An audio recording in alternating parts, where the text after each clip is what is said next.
Before we could actually have a wedding, we had to turn my mum's backyard into a wedding venue. So naturally, that meant putting my entire family to work. We decided to have a really small, simple wedding at my mum's house, which I loved, but having a backyard wedding also means there are approximately 4,000 tiny things you suddenly notice in doing.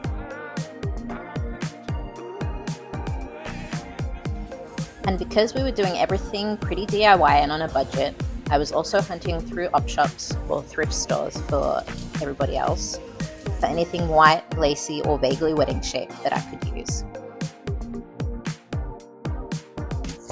So, we are going to be dyeing this dress because it's not red enough. Now, I'm using a synthetic dye because I'm dyeing this dress and it's polyester. I've never used polyester dye or synthetic dye before, so this will be interesting. But I've covered the surface of next to it. So this dress is for henna night, which is like a Turkish pre-wedding celebration. So yeah. Anyway, I'll get it all set up and then we'll go ahead and put the dress in. Alright, so this is the mess we have going on. Finally got the dress in there dyeing. Put my detergent in, put the dye in. I've been stirring it for 10 minutes and now it's going to sit here for another hour. That looks a little like a crime scene. But yeah, all done for now. Now we wait.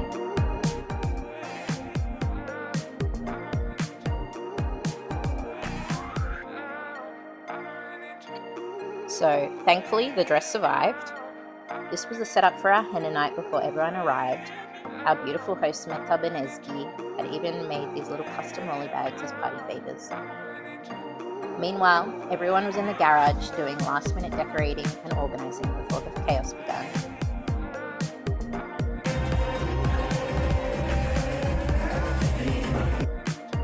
Wedding planning continued with a trip into the city to meet a potential wedding photographer with Ilya. But since we're already in Melbourne, we decided to make a day of it and saw the comedian Gian Marco Soresi that night.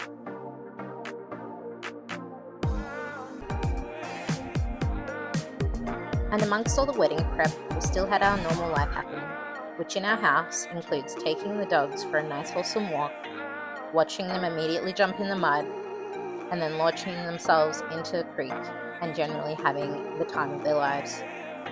Honestly, they had no wedding-related stress, which is really rude.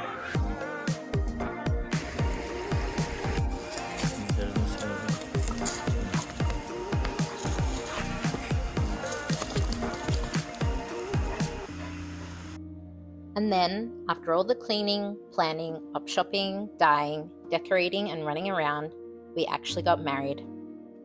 We kept the wedding day really small and had it right here in my mum's garden, surrounded by our family and friends. It wasn't some huge elaborate wedding, and that's exactly what we wanted. It was ours.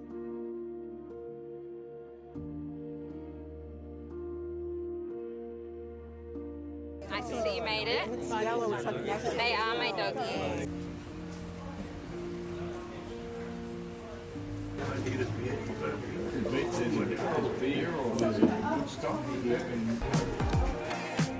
And because we were heading to Turkey in only 2 months, we didn't do a big honeymoon straight away. Instead, we escaped to this adorable little tiny house for one night. And honestly, after everything leading up to the wedding, sitting outside with cheese, watching the sunset and having horses as our neighbours was pretty much perfect.